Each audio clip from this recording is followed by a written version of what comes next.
Bienvenue sur Vie ta meilleure vie, le podcast catalyseur de ton passage à l'action pour créer ta meilleure vie. Je suis Fanny Butler et je t'invite à découvrir dans ce podcast le parcours de différentes personnes qui vivent leur best life. Tu trouveras également dans les épisodes solo des conseils actionnables tout de suite pour améliorer tous les aspects de ta vie. Si tu te sens coincé, que t'as pas beaucoup d'énergie, que t'es pas aligné et que tu ne kiffes pas ta vie, ce podcast est fait pour toi. Tu vas trouver inspiration et outils concrets pour créer ta version de ta meilleure vie. Rendez-vous tous les lundis 8h et si tu aimes le podcast, n'oublie pas de donner une note de 5 étoiles sur ta plateforme d'écoute et un petit commentaire. Cela permet de transmettre le message. Bonne écoute.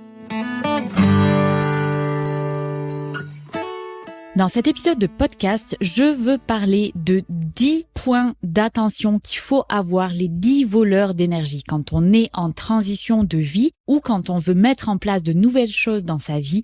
Eh bien, notre énergie va être mise à rude épreuve.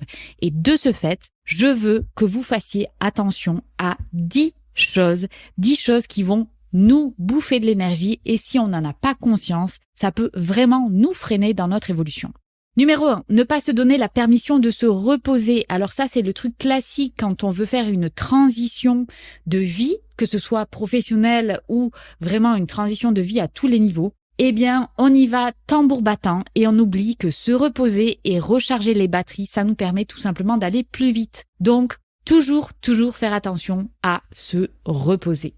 Deuxième point d'attention, ne pas rester en mode victime, se plaindre et remettre la faute sur l'extérieur. Ça va 2 minutes, mais si on reste dans ce mode-là, eh bien, il ne se passera rien. Il faut qu'on soit en mode action.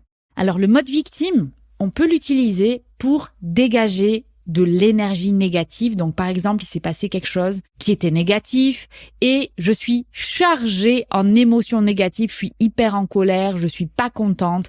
Eh bien, se plaindre va me permettre d'évacuer toute cette émotion pour pouvoir repartir sur de bonnes bases. Et ça, c'est OK. On peut jamais être en mode action tout le temps. On peut jamais être en mode leader parfait tout le temps. Parfois, on est en mode victime et c'est OK. Ce qui est important, c'est de ne pas rester dans ce mode-là. Si vous sentez qu'à un moment donné, vous êtes en train de vous plaindre et de remettre la responsabilité sur l'extérieur un peu trop souvent, eh bien, posez-vous la question, attention, est-ce que là, je suis en mode leader ou mode victime? Si je suis en mode victime, au lieu de me poser la question sur qui râler, je vais regarder, eh bien, qu'est-ce que je peux faire? Ça, c'est vraiment le switch mindset qui me permet de passer d'un mode à l'autre. Troisième voleur d'énergie, ne pas se décider. Je vous avais raconté une histoire il y a pas longtemps sur l'âne qui est à équidistance entre à manger et à boire.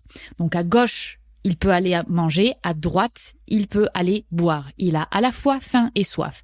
Mais il ne sait pas où aller, il n'arrive pas à se décider d'aller vers l'un ou d'aller vers l'autre. Eh bien c'est simple, il meurt de faim et de soif au même endroit. On veut éviter ça. Donc on va aller prendre une décision, tourner à gauche ou tourner à droite, parce que ne pas se décider, c'est pire que prendre la mauvaise décision. Quand on prend une mauvaise décision, on a un feedback, on peut corriger le tir. On est déjà dans le mode action, je fais des choses pour aller vers l'endroit où je veux aller. Donc, ne pas se décider, c'est la pire chose. Il vaut mieux agir et se planter. Quatrième voleur d'énergie, garder de la rancœur. La rancœur, que ce soit envers soi-même ou envers les autres, c'est vis-à-vis de quelque chose qui s'est passé dans le passé. Le passé, on ne peut plus rien faire, il faut l'accepter et il faut se pardonner. Rester dans la rancœur vous dessert. Si vous voulez aller quelque part, si vous voulez faire quelque chose, il faut avancer.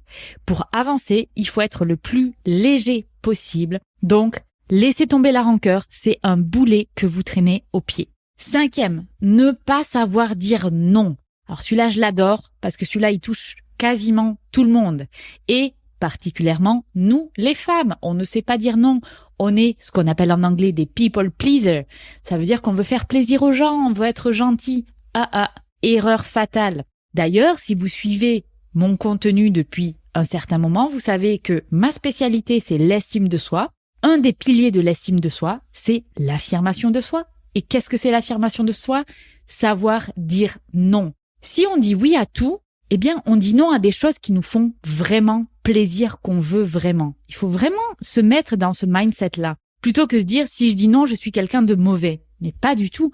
Si on dit non, ça veut dire qu'on se dit oui à soi et qu'on dit oui à des projets qu'on veut vraiment faire. Donc, ne pas savoir dire non, c'est un tueur d'énergie.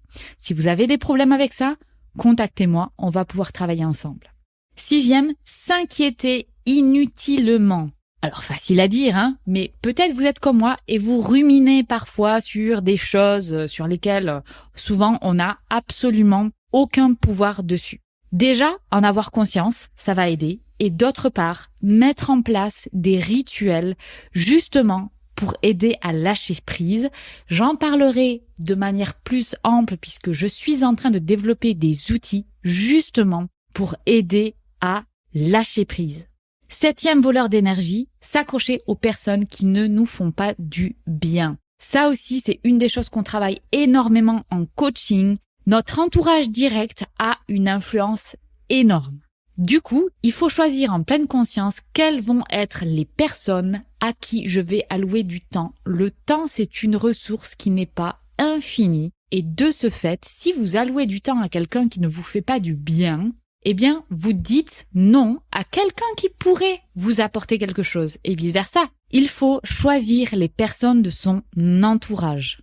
Je vous invite, si vous voulez aller plus loin sur ce point, à écouter l'épisode 66 qui s'appelle « La fausse croyance sur les 5 personnes de ton entourage » où j'explique en détail comment choisir son entourage. 8e voleur d'énergie, ne pas accepter les faits. Donc là, de nouveau, on est dans le lâcher prise, mais le lâcher prise sur les faits. Ce qui est passé, on ne peut pas le changer, il faut l'accepter. Et comment on peut l'accepter? En regardant ce qui s'est passé, en se disant « j'ai pris cette décision-là à ce moment-là », avec ce que je savais, avec mes émotions, avec mes limites de ce moment-là. Et c'est OK. Au jour d'aujourd'hui, je ferai différemment. Cela permet de lâcher prise sur des erreurs qu'on a fait par rapport au passé. Tirer des leçons des erreurs du passé nous permet d'accepter de les avoir fait et d'avancer. 9e voleur d'énergie, être désorganisé. Peut-être vous êtes comme moi, vous êtes quelqu'un de plutôt chaotique, mais ce n'est pas un problème. Être chaotique, avoir un fonctionnement chaotique ne veut pas dire que on ne peut pas être organisé. Je suis très organisée sur mon travail et c'est quelque chose qui s'apprend. Donc, organiser son travail, et je vous invite notamment à écouter l'épisode que j'avais fait sur le batching, qui est une des méthodes pour gagner du temps en productivité. Donc, vous recherchez, c'était dans un question-réponse que j'avais fait sur le batching. D'ailleurs, l'épisode que vous êtes en train d'écouter là maintenant tout de suite, c'est un épisode qui est créé en faisant du batching. Dernier voleur d'énergie, c'est laisser les tâches en attente. Alors faire ça, ça va prendre du temps dans sa tête, de la place mentale et aussi ça va vous laisser un sentiment de non achevé. Donc finir les tâches, c'est l'idéal. Alors il y a certaines tâches, c'est pas toujours possible de les faire de A à Z en une fois. Et si c'est le cas, eh bien vous écrivez bien toutes les étapes pour finir cette tâche-là et vous les suivez au fur et à mesure et vous planifiez. Planifier est hyper important. Si vous avez, comme moi en ce moment, des trucs hyper pénibles à faire, du style envoyer plein de papiers à des organismes d'État qui vont mettre 10 000 ans pour me répondre, eh bien, je me découpe tout ça en étapes, je me cale dans l'agenda, mardi à 9h, j'envoie tel papier, et d'ici une semaine, je check ou je renvoie un email pour savoir où ça en est. Eh bien, c'est comme ça qu'on organise ces projets.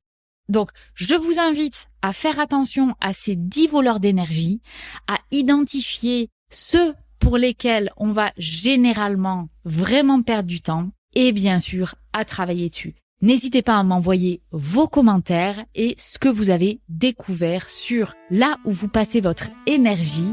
Quel voleur d'énergie va venir chez vous le plus souvent? Ça m'intéresse toujours. Contactez-moi. J'espère que le podcast vous a plu. Si c'est le cas, n'hésitez pas à noter 5 étoiles et commenter le podcast sur votre plateforme d'écoute. Si vous souhaitez aller plus loin, je vous propose des formations et du coaching pour vous permettre de créer votre meilleure vie. Contactez-moi pour plus d'informations.